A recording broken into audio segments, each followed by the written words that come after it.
Hi everyone, welcome to my kitchen. In today's recipe I'm going to show you how to make a Vellai Seedai. Vellai Seedai is nothing but a delicious snack which is made from jaggery and rice flour and then combined together with some coconut sesame seeds and elaichi powder and then deep fried in oil by making it into tiny balls. Very popular dish made during Gokulashtami or Janmashtami, also known as the Krishna Janmashtami. So without wasting any time, I'm going to share the tips and tricks of how you can make a delicious seedai. So let's just get started. So the most important thing is to ensure that you soak the rice, which is the raw rice, in water for about 2 hours and then drain it out and then dry it in a kitchen towel like this for overnight. And I like to completely dry it out so that you can grind it into a fine powder and you don't have to go through the process of sieving it. So this is the reason I like to do it the previous night itself, and the day I'm making the seedai I have a nice well dried rice. Okay, so now I'm just going to go ahead and get started. My first step is to grind the rice and then make it into a flour. So I'm going to put the rice into a jar of my mixer grinder and we'll grind it until it becomes a smooth powder. You'll have to keep stirring it in between to ensure that you take away the rice from the sides and then grind it again. Great. So this looks about perfect and it's nice and smooth. Ensure that you kept turning the rice flour around while it was inside, and this is just perfect. Great, so now my next step is to roast the dals and grind it into a flour again. So into a pan, I'm going to go ahead and add in my urad dal and I'm going to roast it until it becomes nice and golden brown. So keep stirring it until you roast the urad dal until it becomes lightly golden brown. You don't want it to become brown, you just want it to roast a little bit so you can grind it into a flour. Okay, so let's just roast it. So the dal is turned golden. I'm going to add in the pottu kadle, also known as the roasted gram dal, and just toss it for about 30 seconds until it gets about warm, and then we'll grind both of them into a powder. So we'll keep this to the side and then grind this now. So I'm going to add this into the same jar where we ground the rice and we'll blend it to make a powder. That looks just about right, and we are now ready to put it all together to make the Vellai Seedai. Next step is to dissolve the jaggery in water and add the jaggery into it and then dissolve it until it becomes nice and smooth and it becomes a little sticky as well.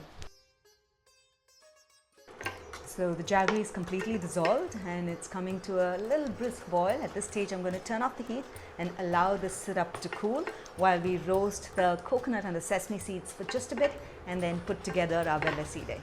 So into a pan, add in the sesame seeds and we'll roast it for about 30-40 seconds.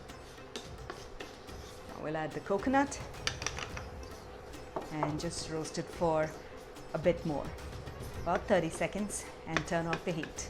And we're ready to put our Vellai Seedai together. So into a large mixing bowl, add in the rice flour, the urad dal and the gram chana dal flour, add in the elaichi powder and the coconut and sesame seeds. So we'll give it a mix. Just going to add ghee to combine it now. You can add ghee or butter, and we'll combine it until you get a coarse crumb texture, and then you will notice that when you hold the flour mixture together it'll hold, and when you drop it it will break apart. So that's exactly how we want it to be. So let me just mix it till we get that consistency, and this is perfect. It just holds and then it'll drop. Great. So now at this stage I'm going to go ahead and add in the jaggery water. So we'll just go ahead and add it in and we'll mix it together to make a dough and then shape it into seedais. Sometimes you will notice that the seedai dough has become a little too sticky and it might be a little soggy as well. At that stage you can add just a little bit more rice flour, and this could be a ready-made rice flour as well. So this will help bring the seedai together and you should be just fine. Okay, so that's a tip that you can follow. So it's always a good idea to keep some ready rice flour as well at home. And you can always make the seedais with ready-made rice flour. The same consistency and the same proportions of everything would just work. And that's it. So this is great. So now I'm just going to shape them into tiny balls. So to shape them into balls, it's a good idea to grease your fingers with a little bit of ghee or oil, and this helps in shaping them much faster and easier, and shape them into tiny sized marbles, and then we will deep fry them. So now we're ready to fry our Vellai Seedai, and Vellai Seedai is a little more tricky to fry than the Uppu Seedai. The Uppu Seedai is the saltier version of it, and it just fries beautifully, but this one will crack as soon as you put it into hot oil. So it is important to ensure that you don't overcrowd the pan so that it fries very evenly. And we're just going to add in about 3 to 4 at a time, and that's right, and the heat has to be on medium, and allow the Seedai balls to rise to the top without touching it too much. You just want to sort of lightly nudge it and push it so that it doesn't stick to the bottom, and then we would fry it on medium heat until it's golden brown and crisp. So I typically like to hold the Seedai balls, especially the Vellai Seedai balls, in the oil just like that with the spatula, so that it doesn't crack when it gets deep into the oil, especially in the initial stages. You want to ensure that you allow it to hold it together by lightly nudging it and just pushing it to the top.